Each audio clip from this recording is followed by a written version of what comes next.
माल्टे की फार्मिंग कैसे की जाती है और ये कितना मुनाफा बख्श कारोबार है? जो हमने बाग में मुनाफा कमाया ना जी, वो किसी और फसल में नहीं है। पौधे छोटे लेके आते हैं, इसको शिफ्टिंग करते हैं, ये 5 साल में बिल्कुल अल्हम्दुलिल्लाह फल देने के काबिल हो जाता है। और जब फुल कोरा पड़ता है तो ये माल्टा फुल पक कर तैयार हो जाता है। अस्सलाम वालेकुम नाजरीन, मैं हूं आपका होस्ट इनाम गुज्जर। आपकी मुलाकात आज बिहारी के एक ऐसे काश्तकार से करवाने जा रहे हैं जिन्होंने माल्टे के बाग लगाकर लाखों रुपए कमाना शुरू कर दिए हैं। तो ये माल्टे की फार्मिंग कैसे होती है, कौन से मौसम में ये तैयार किया जाता है और कौन से मौसम में ये पककर मीठा होता है, किस मौसम में ये खट्टा होता है, उसके लिए ये कुदरती तौर पर तैयार किया जाता है। इसमें कुछ पेस्टिसाइड वगैरह कुछ मेडिसिन इस्तेमाल की जाती हैं। सबसे पहले ये बताइएगा कि आप ये काम कब से कर रहे हैं?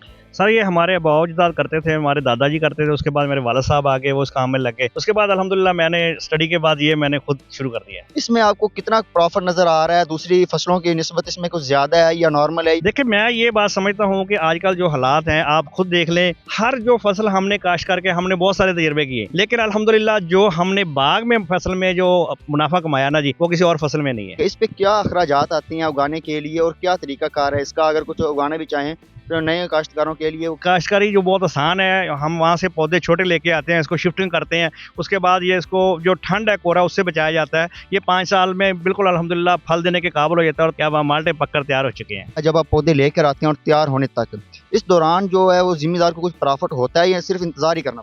नहीं, इसमें ऐसा होता है ना कि हम सिर्फ अकेला बाग ये नहीं लगाते, इसके साथ साथ छोटी मोटी सब्जियां वगैरह या इसमें कोई चारा है जानवरों का वो काश्त कर लेते हैं, या कोई ऐसी इसको मिक्सिंग करके कोई ना कोई इसमें यानी फसल काश्त कर लेते हैं, ताकि वो जमीन भी हमारी ज़ाया ना जाए, बाग भी हमारा बढ़ता रहे। जब पौधा लगाते हैं उस वक्त से लेकर तैयार होने के दौरान आप खाद स्प्रे के अलावा कुछ और मेडिसिन भी इनको एहतियाती तौर पर देते हैं या क्या करते हैं? नहीं, इसमें एक हमारे पास ये खास चीज़ होती है जो चूना है कि हम इसके जड़ों में लगाते हैं, ताकि इसको जो कीड़े हशरात वगैरह वो तंग ना करें। थोड़ा बहुत तो सिस्टम चलता ही रहता है, आपको पता है अगर जरिए भी ना इस्तेमाल करें तो या सुंडी वगैरह आ जाती है इसको खराबी कर, लेकिन ज़्यादातर ये ओरिजिनल है, कुदरती है। ये ज्यादातर सरगोदा में पहले काश्त किया जाता था, अब बिहाड़ी में भी ये काश्त हो रहा है। इसकी सेल कैसी है उस माल्टे में और इस माल्टे में कितना फर्क है? देखिए बात यह है कि हम भी वहीं से लेके आते हैं, आपको ज़्यादा पता है कि ये ज़्यादा नर्सरियाँ वगैरह आजकल तो बहुत ज़्यादा हो चुकी हैं। हमारी कोशिश होती है कि अच्छे से अच्छा बीज लेके आए, अच्छे से अच्छा पौधा लेके आए, ऐसी वैरायटी लेके आए जो बहुत ज्यादा अच्छी हो, लोग ज्यादा पसंद करें, मीठी हो, खूबसूरत हो, ताकि इसमें अच्छा प्रॉफिट मिल सके। माल्टे जो सरगोदा वाले हैं और ये माल्टे हैं, इसमें कोई किस्मों का फर्क होता है? इसमें कितनी किस्म के माल्टे होते हैं? कौन सा माल्टा ज्यादा खट्टा होता है और किस मौसम में ज्यादा माल्टा पककर तैयार हो जाता है? और उसके साइज का जो डिपेंड करता है वो कैसे मौसम इसके लिए चाहिए? जो आपका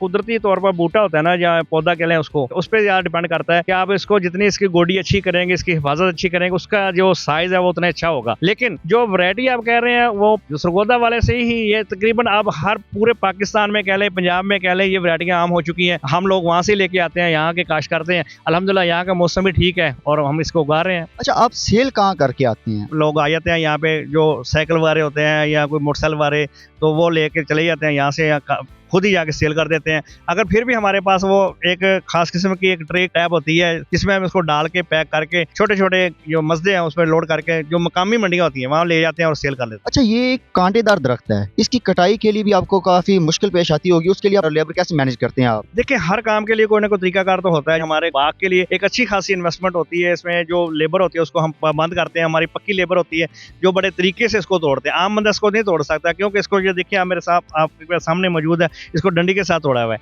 अगर इसको डंडी के बगैर तोड़ते हैं तो इसकी हिफाजत खत्म हो जाती है, गाहक पसंद नहीं करता। अब ये बताइए कि इसके साथ साथ जो नीचे फसल होती है वो आम फसलों जैसी होती है या साई की वजह से कुछ उसमें चेंजिंग होती है, कम होती है, या क्या है इसमें?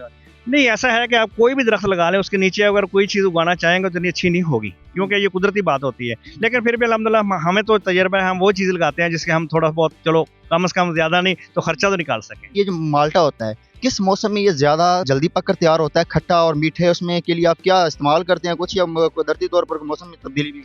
ये सवाल बहुत अच्छा आपका। इसमें ये होता है कि हमारे शुरू से लेकर अब तक आप देखते हैं कि जब मौसम बहुत ज़्यादा ठंडा हो जाता है, पंजाबी में ऐसे कहते हैं कोरा पड़ना, जब फुल कोरा पड़ता है या धुंधें पड़ती हैं तो ये माल्टा फुल पक कर तैयार हो जाता है और मीठा भी होता है। ये कुदरती तौर पर ऐसा होता है। अगर धुंध नहीं पड़ती या कोरा नहीं पड़ता हो तो ये मीठा नहीं होता और ये पकता भी नहीं है। अच्छा, एक चीज और मेरे जहन में आ रही है कि माल्टा दो किस्म का जो मैंने देखा, एक होता है बारीक छिलके वाला, एक होता है मोटे छिलके वाला। कौन सा ज्यादा मार्केट में पसंद किया जाता है? इसमें जो मोटा या छोटा रह जाता है ना, उसकी ज्यादा गोडी पे डिपेंड करता है। जितनी आपकी अच्छी गोडी होगी, इसकी हिफाजत अच्छी होगी, इतना फल अच्छा होगा।